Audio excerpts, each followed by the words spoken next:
Part के अंदर आज हम लोग रीजनिंग के 16 इम्पोर्टेंट प्रश्न को देखने वाले हैं, जो कि आपको आने वाले आगामी सभी परीक्षाओं के लिए महत्वपूर्ण होने वाला है। सभी क्वेश्चन इम्पोर्टेंट क्वेश्चन है जो बार बार आपको एग्जाम में पूछे जाते हैं या फिर आने की संभावनाएं रहती है।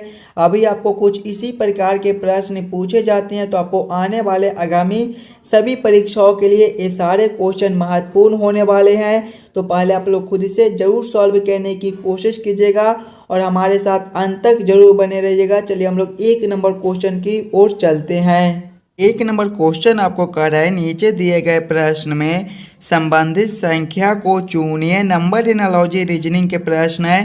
प्रश्न आपको कह रहा है, जिस प्रकार से 431 का संबंध 12 के साथ है, उसी प्रकार से आप लोगों से पूछ रहा है 345 का संबंध कौन सा संख्या से होगा जो इस वाले क्वेश्चन मार्क पे भरे जाएंगे। जब भी आपको इस प्रकार के नंबर एनालॉजी रीजनिंग के प्रश्न देखने को मिले, तो सबसे पहले आप लोग ये सोचेगा ये 431 से 12 कैसे लिख रहे हैं। हम लोग 431 से 12 किस प्रकार से ला सकते हैं, उसी प्रकार से हम लोग सोचेंगे आपका 345 से कौन सा संख्या बनेगा जो इस वाले क्वेश्चन मार्क पे भरे जाएंगे। देखिए पहले हमें 431 से 12 लाना है। अगर आप लोग ध्यान से देखिएगा 431 को, तो 431 आपका 4, 3, 1 से मिलकर बनता है। अगर 431 के सभी संख्याओं को आपस में गुना कर ले, यानी कि 4 गुना 3 करेंगे तो 12, 12 गुना 1 करेंगे तो आपका 12 बनता है। देखिए 12 आपका यहाँ पर लिखा हुआ है। उसी प्रकार से देखिएगा संख्या आपका यहाँ पर 345 दिया गया है। 345 आपके 3, 4, 5 से मिलकर बनते हैं। यहाँ पर देखिए संख्या आपका 431 था, तो 431 के सभी संख्याओं को आपस में गुना कर लिए थे। उसी प्रकार से संख्या आपका 345 है, तो 345 के सभी संख्याओं को आपस में गुना कर लेंगे। 3 गुना 4 करेंगे तो 12, 12 गुना 5 करेंगे तो आपका 60 हो जाएगा। 60 कौन सा ऑप्शन में है?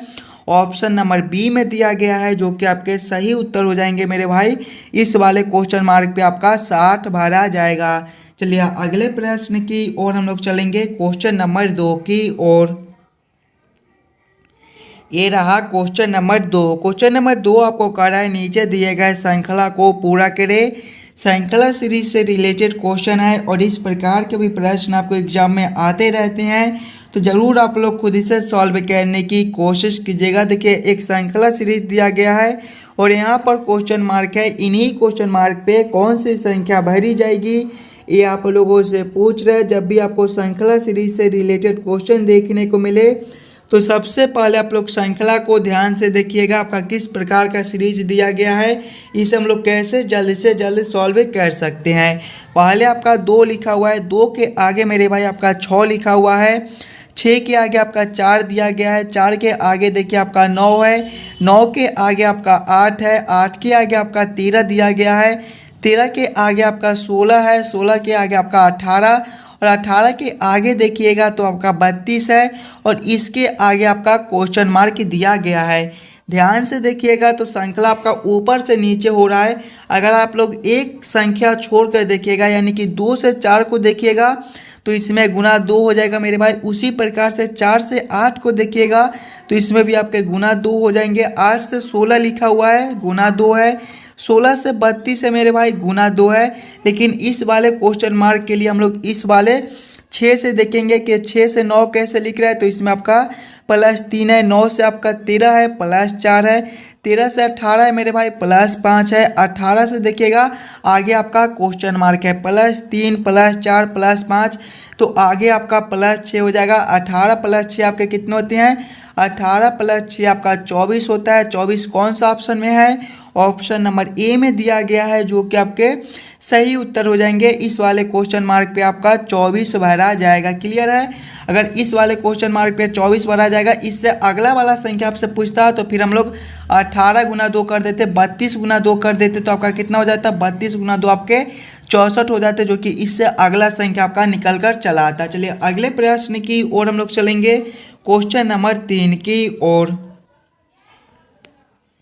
ये रहा क्वेश्चन नंबर 3। क्वेश्चन नंबर 3 आपको कह रहा है, दिए गए प्रश्न में लुप्त संख्या ज्ञात करें। मिसिंग नंबर से रिलेटेड क्वेश्चन आपका यहाँ पर क्वेश्चन मार्क है। इन्हीं क्वेश्चन मार्क पे कौन सी संख्या भरी जाएगी, ये आप लोगों से पूछ रहा है। इस प्रकार के मिसिंग नंबर से रिलेटेड क्वेश्चन आपको सभी एग्जाम में देखने को मिल जाएंगे। तो पहले आप लोग खुद से जरूर सॉल्व करने की कोशिश कीजिएगा मेरे भाई। इस वाले क्वेश्चन मार्क पे आपका कौन सा संख्या भरा जाएगा। जब भी हमें इस प्रकार के मिसिंग नंबर से रिलेटेड क्वेश्चन देखने को मिले तो सबसे पहले हम लोग क्वेश्चन को पैटर्न को समझने की कोशिश करेंगे। हमारा किस प्रकार का प्रश्न है, इसे हम लोग कैसे जल्द से जल्द सॉल्व कर सकते हैं। इस प्रकार के प्रश्न को हम लोग दो तरीके से सॉल्व करने की कोशिश कर सकते हैं। या तो हम लोग प्रश्न को सामने सामने देखेंगे, ये 3 से 13 कैसे लिख रहा है, 5 से 22 कैसे लिख रहा है। उसी प्रकार से हम लोग सोचेंगे आपका 8 से कौन सा संख्या बनेगा जो इस वाले क्वेश्चन मार्क पे भरे जाएंगे। अगर इस लाइन से प्रश्न आपका सॉल्व नहीं होता है तो आप लोग इस लाइन से भी सोच सकते हो कि 3 से 5 कैसे लिख रहा है, 5 से 8 कैसे लिख रहा है, 8 से 13, 13 से 22। उसी प्रकार से आप लोग सोच सकते हो कि इससे अगले संख्या आपके कौन से हो जाएंगे। अगर आप लोग ध्यान से देखिएगा तो आपका 3 से 5 लिखा हुआ है मेरे भाई, इसमें आपके गुना 2 माइनस 1 हो जाएंगे। 3 गुना 2 6, 6 माइनस 1 आपके 5 बनते हैं। आगे देखिएगा 5 से आपका 8 है, इसमें आपका गुना 2 माइनस 2 है। 5 गुना 2 आपके 10, 10 माइनस 2 आपके 8 होते हैं। उसी प्रकार से आगे देखिएगा तो 8 से आपका 13 लिखा हुआ है, इसमें भी आपका गुना 2 माइनस 3 हो जाएगा।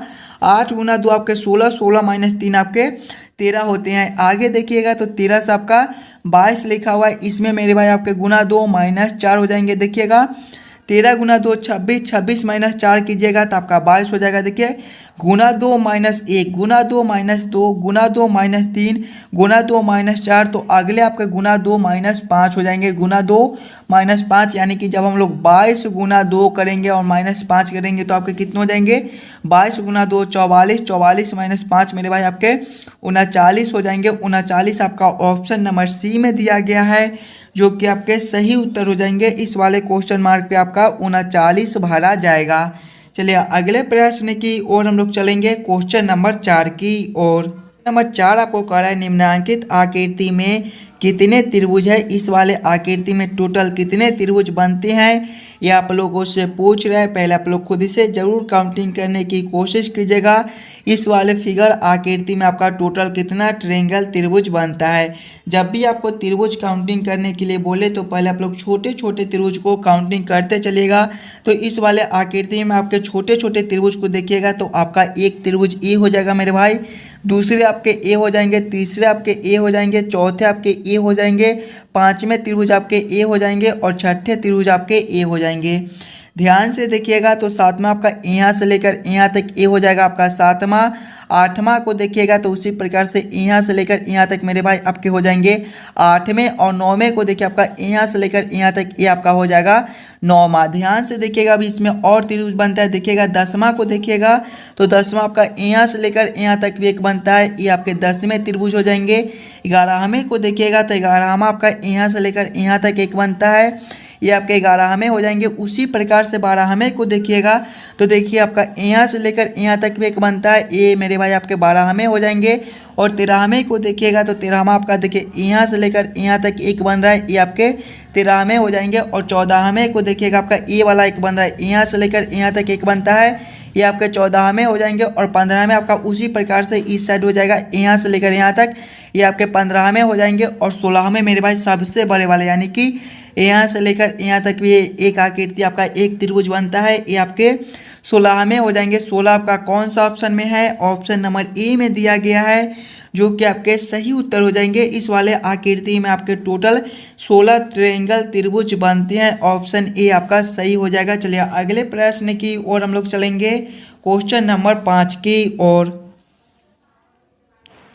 ये रहा क्वेश्चन नंबर 5। क्वेश्चन नंबर 5 आपको कह रहा है यदि बॉय को 42 के रूप में कहा जाता है तो गर्ल को किस प्रकार कहा जाएगा, ये आप लोगों से पूछ रहा है। कोडिंग डिकोडिंग से रिलेटेड क्वेश्चन है और इस प्रकार के भी प्रश्न आपको एग्जाम में आते रहती हैं। जब भी आपको इस प्रकार के प्रश्न देखने को मिले तो सबसे पहले आप लोग ये सोचिएगा ये 42 से ये बॉय से 42 कैसे लिख रहा है। उसी प्रकार से आप लोग सोचिएगा आपका गर्ल से कौन सा संख्या बनेगा। पहले हम लोग बॉय को देखेंगे तो बॉय आपका BOY से मिलकर बनता है, इससे हम लोग 42 कैसे ला सकते हैं ये सोचेंगे। देखिएगा अगर BOY के सभी अक्षर को हम लोग ABCD के क्रमानुसार लिखेंगे तो बी आपके दूसरे नंबर पर आती हैं, ओ आपके 15वें पर और वाई मेरे भाई आपके 25वें पर होते हैं। सभी को आपस में जोड़ेंगे, 2 + 15 करेंगे तो 17, 17 प्लस जब हम लोग 25 करेंगे तो आपका 42 हो जाएगा। देखिए 42 आपका यहाँ पर लिखा हुआ है, यानी कि इसी प्रकार से इस प्रश्न को हम लोग सॉल्व कर सकते हैं। तो गर्ल आपका लिखा हुआ है, गर्ल जो है आपका GIRL से मिलकर बनता है। सभी अक्षर के ABCD के क्रमानुसार लिखने के बाद आपस में जोड़ लेंगे। देखिएगा जी आपके 7वें पर आती हैं, आई आपके 9वें पर आती हैं, आर आपके 18वें पर आती हैं और एल आपके 12वें पर आते हैं। सभी को आपस में जोड़ेंगे, 7 + 9 करेंगे तो आपका कितना हो जाएगा 16, 16 + 18 करेंगे मेरे भाई। देखिएगा 16 प्लस अगर हम लोग 18 करेंगे तो आपका 34, 34 प्लस हम लोग जब 12 करेंगे तो आपका हो जाएगा 46, 46 आपका ऑप्शन नंबर ए में दिया गया है, जो कि आपके सही उत्तर हो जाएंगे। जिस प्रकार से बॉय को 42 लिखा जाता है उसी प्रकार से गर्ल को आपका जो है वो 46 लिखा जाएगा। ऑप्शन ए इसका सही हो जाएगा। चलिए अगले प्रश्न की ओर हम लोग चलेंगे, क्वेश्चन नंबर 6 की ओर।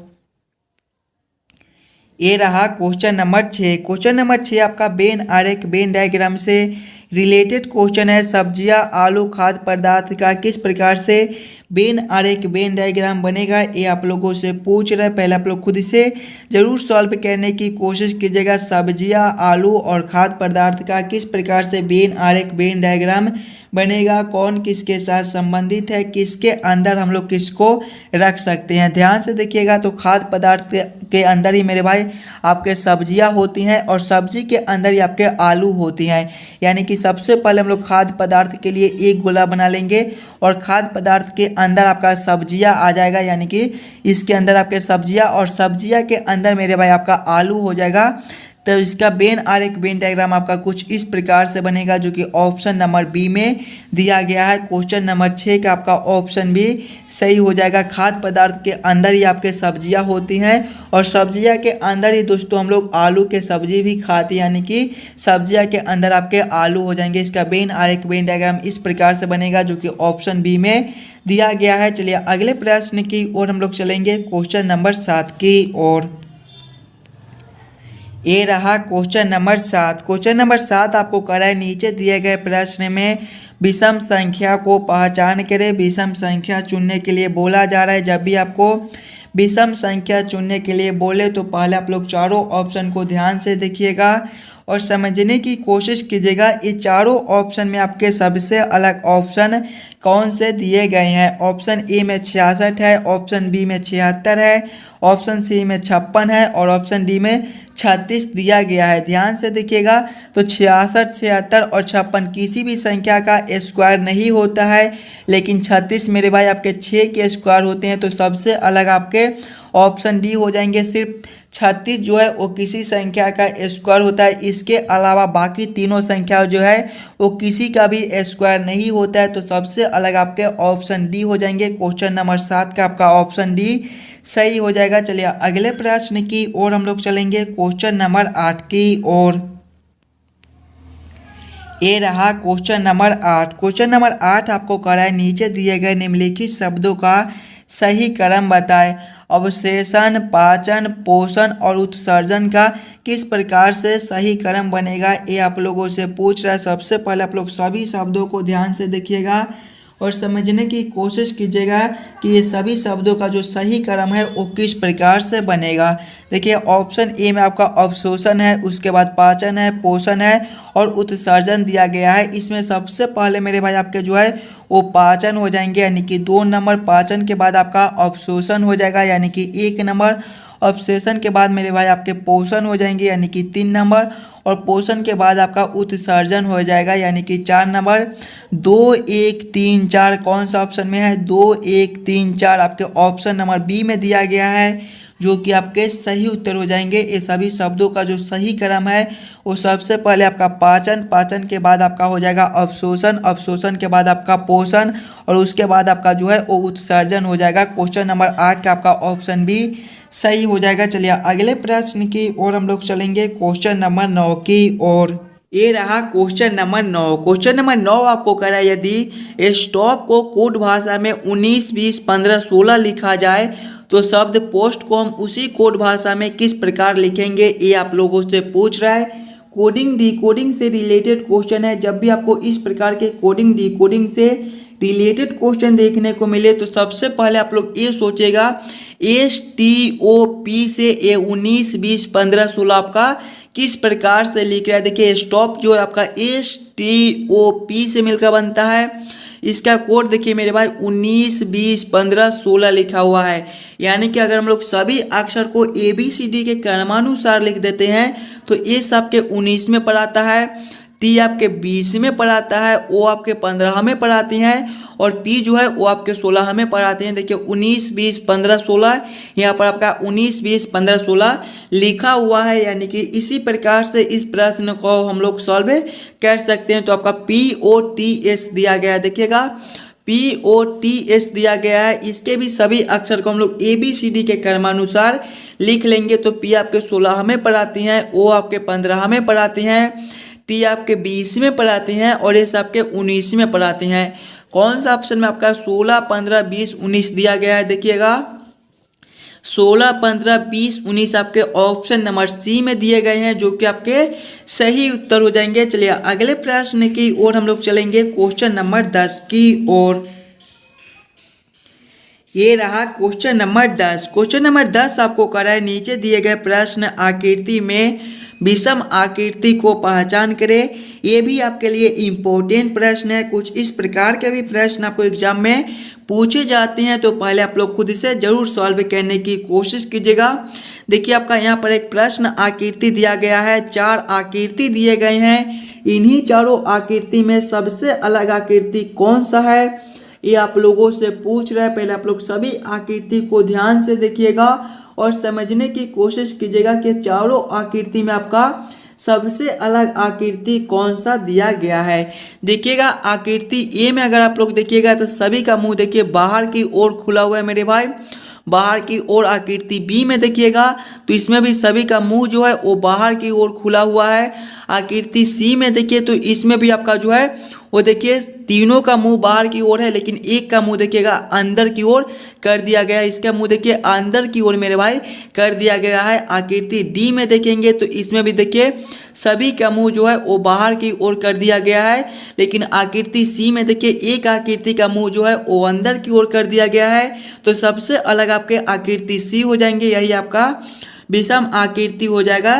क्वेश्चन नंबर 10 का आपका ऑप्शन सी सही हो जाएगा। चलिए अगले प्रश्न की ओर हम लोग चलेंगे, क्वेश्चन नंबर 11 की ओर। 11 आपको कह रहा है, नीचे दिए गए प्रश्न आकृति में संबंधित आकृति को चुनिए। संबंधित आकृति चुनने के लिए बोला जा रहा है। आपको यहाँ पर एक प्रश्न आकृति दिए गए हैं और यहाँ पर क्वेश्चन मार्क है। इन्हीं क्वेश्चन मार्क पे कौन सी आकृति भरी जाएगी ये आप लोगों से पूछ रहा है। जब भी आपको इस प्रकार के प्रश्न देखने को मिले तो सबसे पहले आप लोग ये सोचिएगा ये दोनों आकृति आपस में किस प्रकार से संबंधित है। उसी प्रकार से आप लोग सोचिएगा आपके इस वाले आकृति से कौन से आकृति संबंधित होंगे जो इस वाले क्वेश्चन मार्क पे भरे जाएंगे। अगर आप लोग ये दोनों आकृति को ध्यान से देखिएगा मेरे भाई तो देखिए इसमें जो बाहर वाला आकृति है यहाँ पर आपके अंदर कर दिया गया है और देखिए अंदर वाला आकृति को बाहर कर दिया गया है। उसी प्रकार से अगर हम लोग इसमें करेंगे आपका बाहर वाला आकृति जो है वो अंदर और अंदर वाले आकृति को हम लोग बाहर कर देंगे, तो इस प्रकार का आकृति आपका बाहर हो जाएगा और एक गोला जो है ये आपके अंदर हो जाएंगे। यानी कि इस वाले क्वेश्चन मार्क पे आपके कुछ इस प्रकार के आकृति भरे जाएंगे। इस प्रकार का आकृति कौन सा ऑप्शन में है, ऑप्शन नंबर ए में दिया गया है, जो कि आपके सही उत्तर हो जाएंगे। इस वाले क्वेश्चन मार्क पे आपके इस प्रकार के आकृति भरे जाएंगे। चलिए अगले प्रश्न की ओर हम लोग चलेंगे, क्वेश्चन नंबर 12 की ओर। ये रहा क्वेश्चन नंबर 12। क्वेश्चन नंबर 12 आपको कह रहा है यदि P जोड़ को दर्शाता है, Q घटाव को, R भाग को और S गुना को दर्शाता है तो 18S 36 R 12 Q 6 P 7 बराबर क्वेश्चन मार्क। इन्हीं क्वेश्चन मार्क पे कौन सी संख्या भरी जाएगी ये आप लोगों से पूछ रहा है। पहले आप लोग खुद से ज़रूर सॉल्व करने की कोशिश कीजिएगा इस वाले क्वेश्चन मार्क पे आपका कौन सा संख्या भरा जाएगा। जब भी आपको इस प्रकार के प्रश्न देखने को मिले तो पहले आप लोग प्रश्न को ध्यान से पढ़िएगा और समझने की कोशिश कीजिएगा प्रश्न आपको क्या कह रहा है। ऐसे प्रश्न को हम लोग कैसे जल्द से जल्द सॉल्व कर सकते हैं। देखिए प्रश्न आपको कह रहा है कि P जोड़ को दर्शाता है, यानी कि P के जगह पे जोड़ को रखेंगे। Q आपका घटाव को दर्शाता है, यानी कि Q के जगह पे घटाव को रखेंगे। R जो है वो भाग को दर्शाता है, यानी कि R के जगह पे भाग को रखेंगे। और S गुना को दर्शाता है, S के जगह पे गुना को रखकर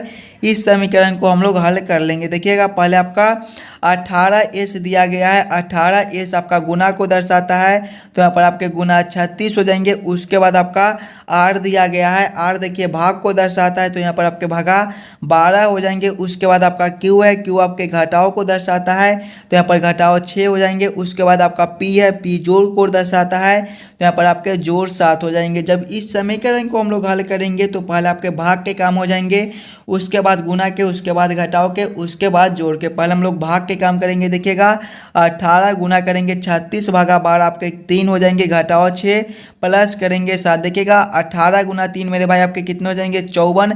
54 घटाव करेंगे 6 प्लस करेंगे 7। 54 घटाव जब हम लोग 6 करेंगे तो आपके कितने हो जाएंगे, 48। 48 प्लस 7 मेरे भाई आपके 55 हो जाएंगे। 55 कौन सा ऑप्शन में है, ऑप्शन नंबर ए में दिया गया है, जो कि आपके सही उत्तर हो जाएंगे। इस वाले क्वेश्चन मार्क पे आपका 55 भरा जाएगा। चलिए अगले प्रश्न की ओर हम लोग चलेंगे, क्वेश्चन नंबर 13 की ओर। ये रहा क्वेश्चन नंबर 13। क्वेश्चन नंबर 13 आपको कह रहा है, नीचे दिए गए प्रश्न में विषम अक्षरों को पहचान करें। विषम अक्षर चुनने के लिए बोला जा रहा है। प्रश्न आपको कह रहा है कि चारों ऑप्शन में आपके सबसे अलग ऑप्शन कौन से दिए गए हैं। ऑप्शन ए में आपका RQP है, ऑप्शन बी में LKJ है, ऑप्शन सी में HJF है, ऑप्शन डी में आपका ECB दिया गया है। ध्यान से देखिएगा मेरे भाई, तो R से आपका Q लिखा हुआ है, R आपके 18वें पर होते हैं, Q आपके 17वें पर होते हैं, -1 है। Q से आपका P है, इसमें भी आपका -1 हो जाएगा। L से आपका K है, -1 है मेरे भाई, और K से आपका J है, -1 हो जाएगा। H से आपका G दिया गया है। देखिए, H आपके 8वें पर होते हैं, G आपके 7वें पर होते हैं, -1 है। G से आपका F है, -1 है। देखिएगा आगे, E से आपका C दिया गया है, -2 है, और C से आपका B है, -1 है। सभी में देखिएगा तो -1 कर दिया गया है, लेकिन इसमें देखिए -2 -1 कर दिया गया है। तो सबसे अलग आपके ऑप्शन डी हो जाएंगे। क्वेश्चन नंबर 13 का आपका ऑप्शन डी सही उत्तर हो जाएगा। चलिए अगले प्रश्न की ओर हम लोग चलेंगे, क्वेश्चन नंबर 14 की ओर। ये रहा क्वेश्चन नंबर 14। क्वेश्चन नंबर 14 आपको कह रहा है, नीचे दिए गए प्रश्न में संबंधित शब्द को चुनिए। संबंधित शब्द चुनने के लिए बोला जा रहा है।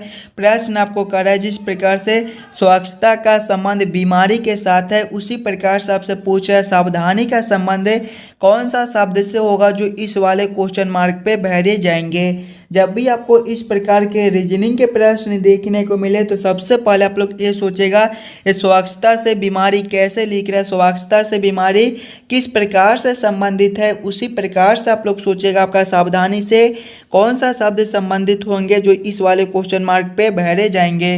ध्यान से देखिएगा, अगर आप लोग तो स्वच्छता से बीमारी लिखा हुआ है मेरे भाई, स्वच्छता रखने से आपका बीमारी नहीं होता है, उसी प्रकार से सावधानी रखने से आपका क्या होता है, दुर्घटना नहीं होता है। दुर्घटना कौन सा ऑप्शन में है, ऑप्शन नंबर आपका सी में देखिए दुर्घटना दिया गया है, जो कि आपके सही उत्तर हो जाएंगे। जिस प्रकार से स्वच्छता रखने से बीमारी नहीं होती है, उसी प्रकार से सावधानी रखने से आपका दुर्घटना नहीं होता है। तो ऑप्शन नंबर सी इसका सही उत्तर हो जाएगा। चलिए अगले प्रश्न की ओर हम लोग चलेंगे, क्वेश्चन नंबर 15 की ओर।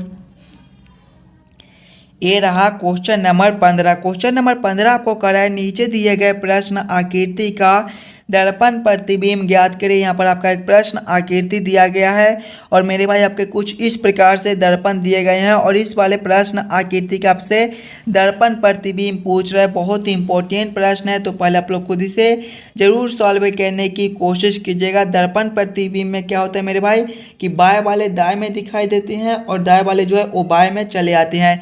लेकिन यहाँ पर देखिए आपका कुछ इस प्रकार से जो है, आपके कुछ इस प्रकार से मेरे भाई दर्पण दिए गए हैं। देखिए, यानी कि यहाँ पर जो है वो ऊपर वाले आपके नीचे हो जाएंगे, और नीचे वाले जो है वो आपके ऊपर हो जाएंगे। यानी कि इस वाले प्रश्न आकृति का आपका कुछ इस प्रकार से दर्पण प्रतिबिंब बन जाएगा। पहले तो आपका ए वाला आकृति ऐसे हो जाएगा, उसके बाद मेरे भाई आपके जो ए वाले जो गोला आपके किस प्रकार से हो जाएंगे, ए वाला गोला जो है वो आपके यहाँ पर हो जाएंगे और कुछ इस प्रकार से हो जाएंगे मेरे भाई। ए वाला गोला जो है आपके कुछ इस प्रकार से दिखाई देंगे। आगे देखिएगा आपका ए वाला जो गोला है वो आपके मेरे भाई आपके यहाँ पर हो जाएंगे और आपके कुछ इस प्रकार से दिखाई देंगे।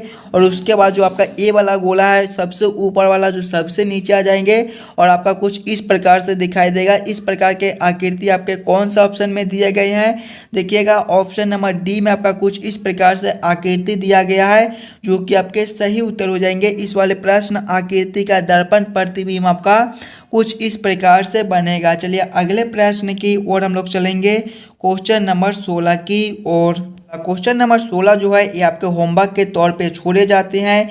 इस वाले प्रश्न को सभी बच्चे खुद से जरूर सॉल्व करने की कोशिश कीजिएगा। इस प्रकार के प्रश्न भी आपको एग्जाम में पूछे जाते हैं। इस वाले प्रश्न को हम लोग अगले पार्ट में फिर से देख लेंगे। आशा करता हूं दोस्तों आप सभी प्रश्न को बढ़िया से समझ गए होंगे।